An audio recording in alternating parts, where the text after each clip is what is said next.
Here's your heads up to this, well, sort of longer podcast. It's all about a little thing that's inside you that you have to just let out. Because when you do let it out, the whole world will benefit.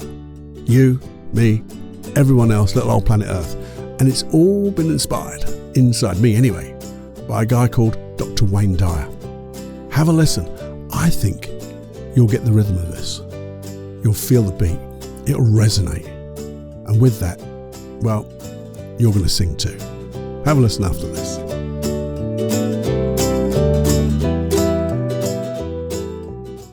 Warning. Warning. Warning. Warning. You are entering into the unplugged mind of Paul Clough. Too late. Personal Development Unplugged. Hey, how you doing? Welcome back to the Personal Development Unplugged podcast. Yeah, it's me, your friend Paul Clough. And how important is it to you to know that you've finished something, to succeed in something, or in fact, more important, that you haven't left things undone? Now, to me, a little while ago, if you'd have asked me this question, I don't know, maybe 5 days ago, I wouldn't have probably been able to answer it to you, and it wouldn't have been that important to me. I hadn't really thought about it. But when you think back to times when, the worst ones I think are when you have an idea. We've talked about this before. When you have that intuition and you forget to write it down, you forget to act upon it, and then you think about it at times as you go by in your life, and I wish I coulda. Yeah, it's that old statement again. Don't feel good, does it? And then there's stuff you probably look at and you go, haven't finished that yet. And it's still there. And then a few months go by, maybe a year or two go by, and you look at it and go, it's still there.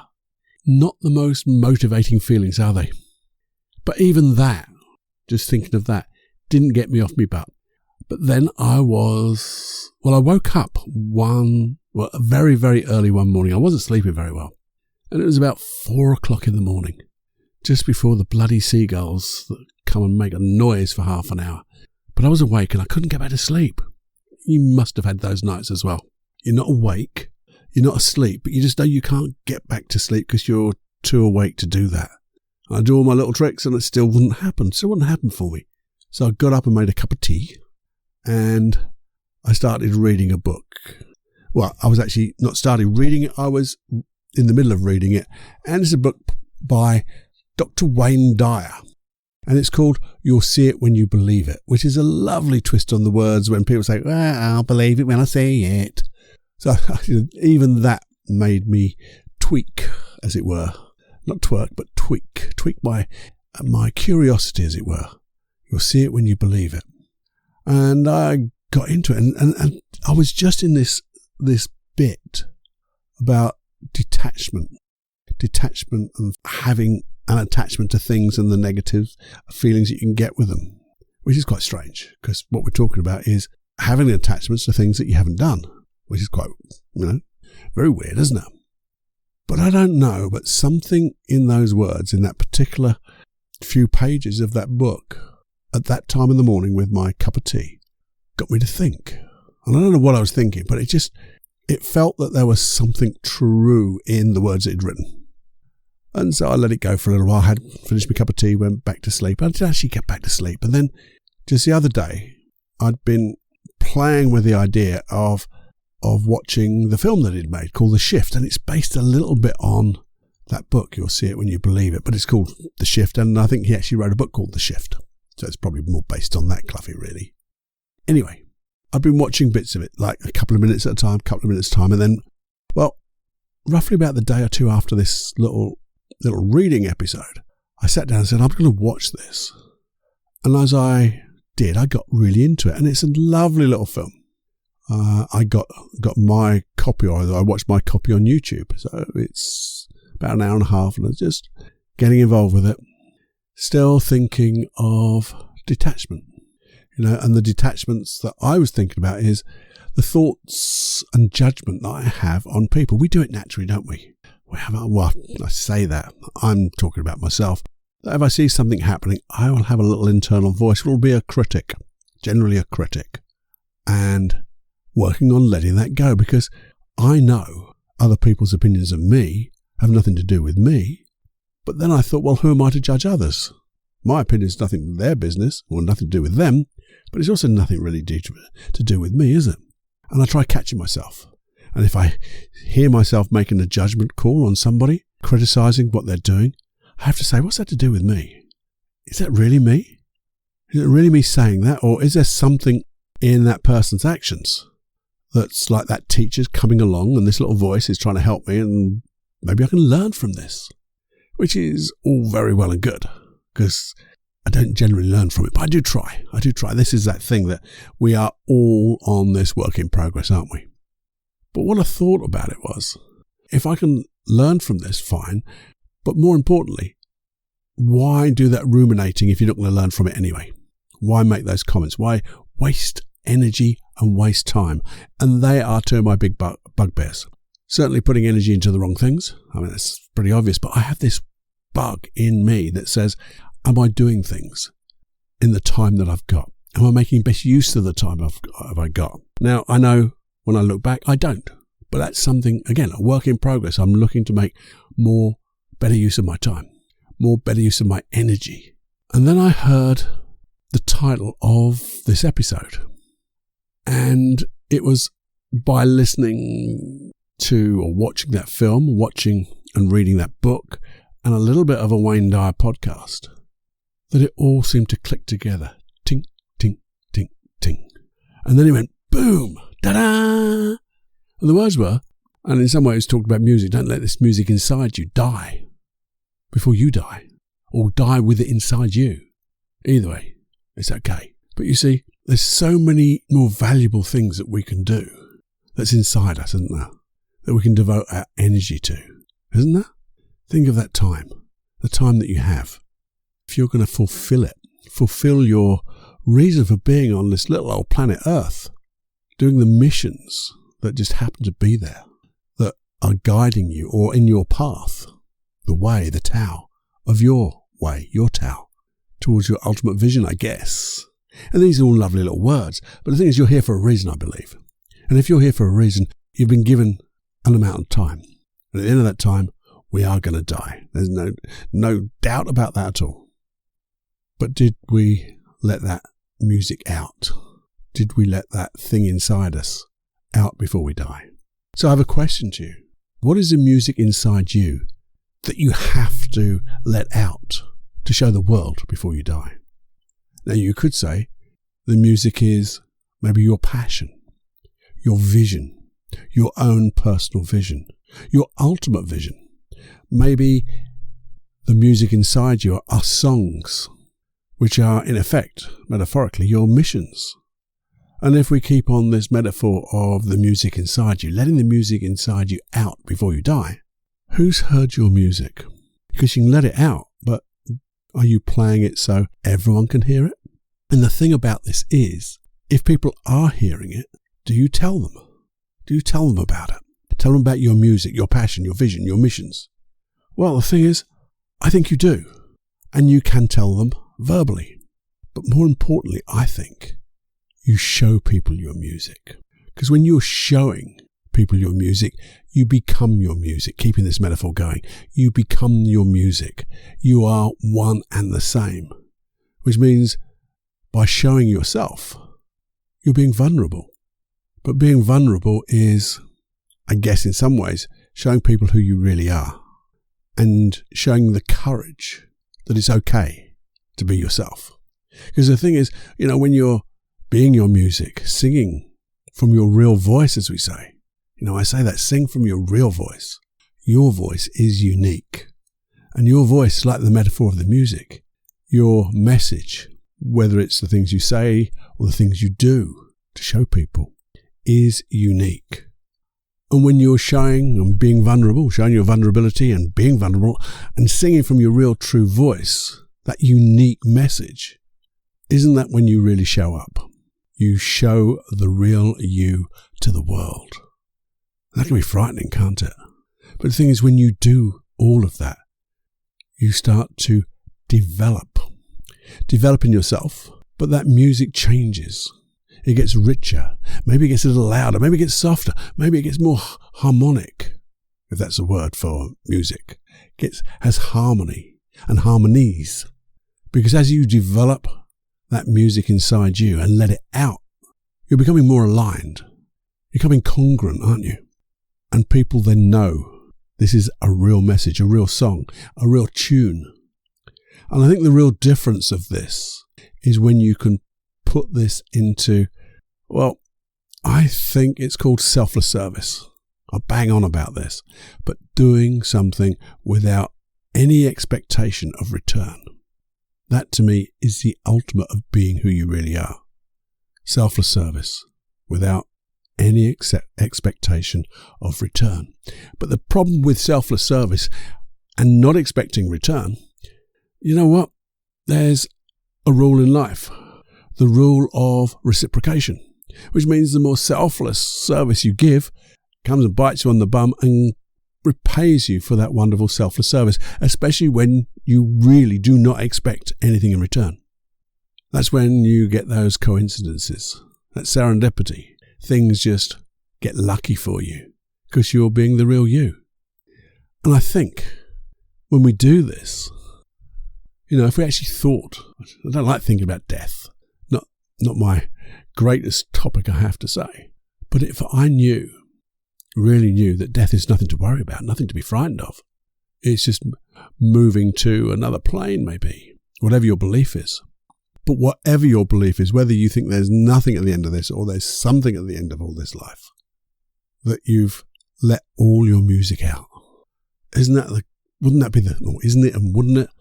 be the best thing to do? Wouldn't that be the most wonderful thing to know, that when you took your last breath, you could say, yeah, that's my last note. I've left it all in that life. I've left nothing inside. There'd be no last breath with, I wish I'd just done that, because I could have, I should have. And even thinking of this, let's go back into that metaphor with the music. Think of music and just think, how many different styles of music are there? How many different styles of songs are there?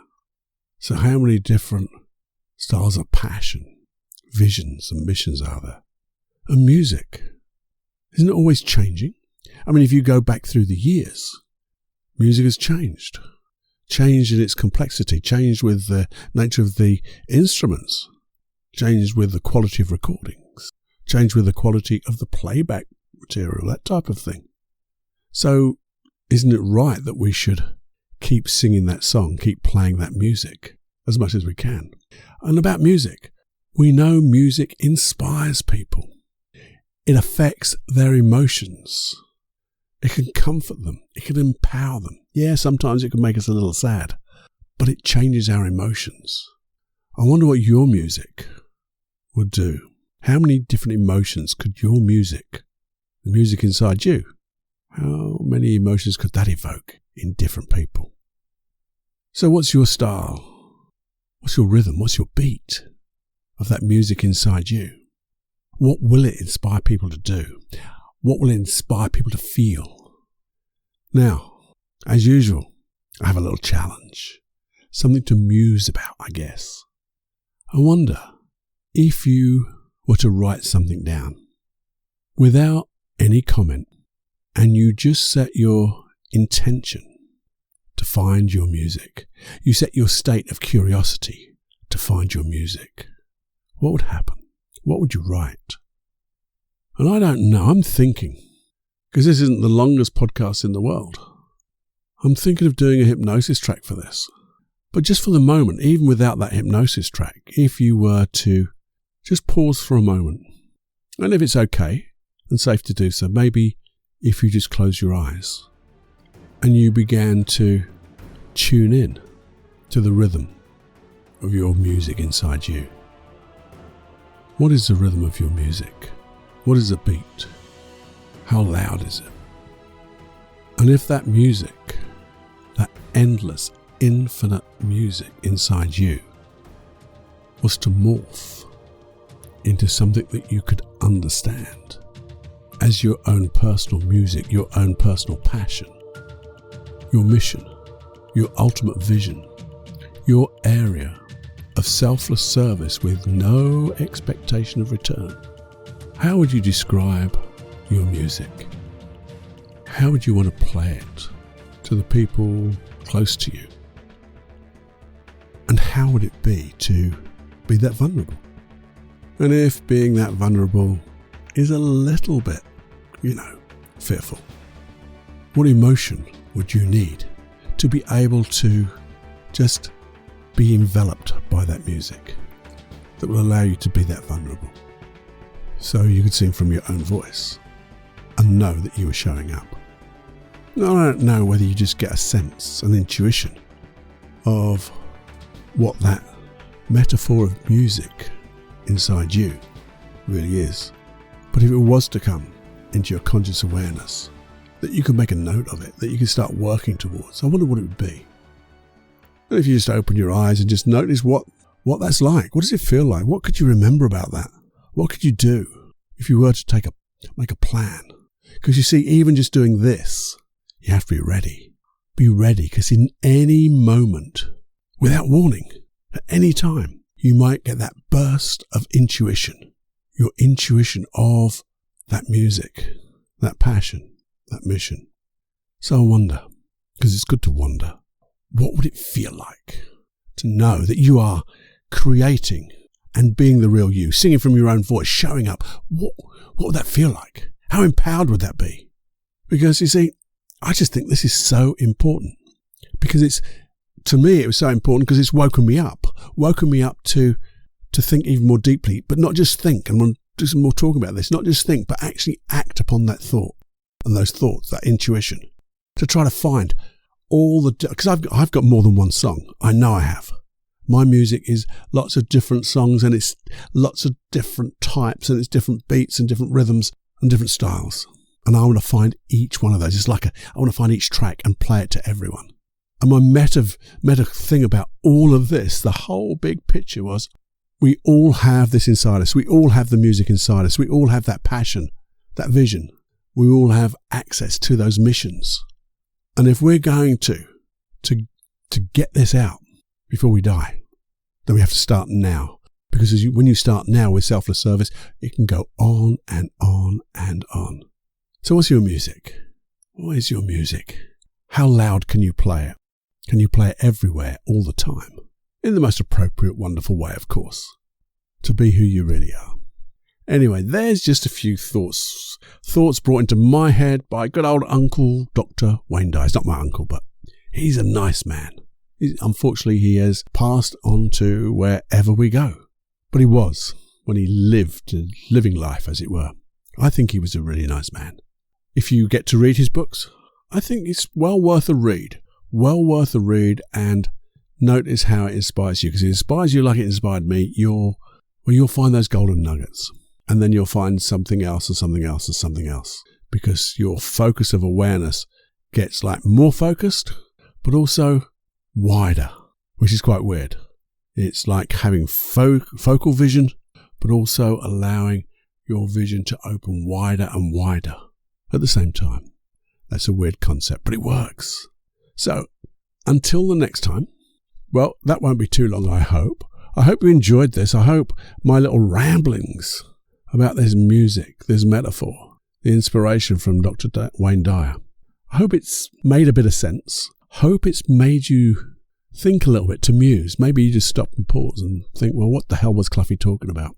If you got one golden nugget out of this, I would feel absolutely awesome.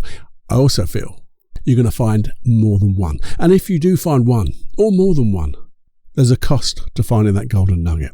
What's that cost? You know what it is by now. Pay it forward. Pay it forward. That's the cost of those golden nuggets of these podcasts. Please pay it forward by sharing this episode and any other episode that you felt was good enough to share, basically, to everybody and anybody, because people don't always show what's happening inside them. They don't necessarily show their music. And sometimes they're going through things that we don't understand, we don't know, but they've got their issues. And little things like this might suddenly just, boom, create that little crack where the light can shine in. And then things just will happen for good reasons. So until next time, my friends, enjoy every heartbeat and sing with passion.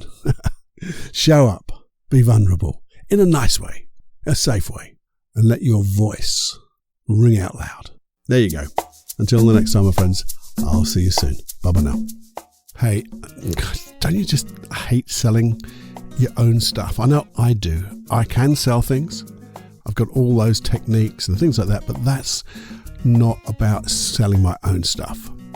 But I do need to let you know, we've got a lot of free hypnosis tracks, over 40 hypnosis tracks at paulcloughonline.com/podcast. But on top of that, there are some premium hypnosis tracks together with 2, I think, really quite good. Well, not quite good, Paul. They are good, effective things that work. They are 2 programs. One is Free Your Life of Anxiety. The first 5 days are absolutely bloody free. So what have you got to lose other than your anxiety? Certainly gives you a great insight into what anxiety is all about for you. And then obviously there's the premium side. But also we have Supreme Inner Confidence. And don't be put off by the word supreme. It's a little bit of clickbait, I guess. It's just about having supreme inner confidence in yourself, where you have that inner strength, that inner confidence, that inner competence. And there are, I think, really good processes that I've developed that take away the uncertainty, the fear of the past that created your unconfidence, then allowing you to access all the resources that you need to be totally confident, supremely inner confidence. Have supreme inner confidence. And then takes you into the future, so you can actually have your unconscious mind like program the things that could happen in the future. If they did, you would have that supreme inner confidence without thinking. Because that's what it's all about. Becoming naturally, supremely inner confident in yourself and your own inner abilities. Okay, so that's it. If you would just go there, have a look. They're both at Paul Clough Online. And if you want to go there directly, go to paulcloughonline.com/anxiety or paulcloughonline.com/confidence. As simple as that. Have a look around. Every product has a money-back guarantee. If you don't like it or you don't get the result, no questions asked. Okay? Please have a look. It would be great if you did.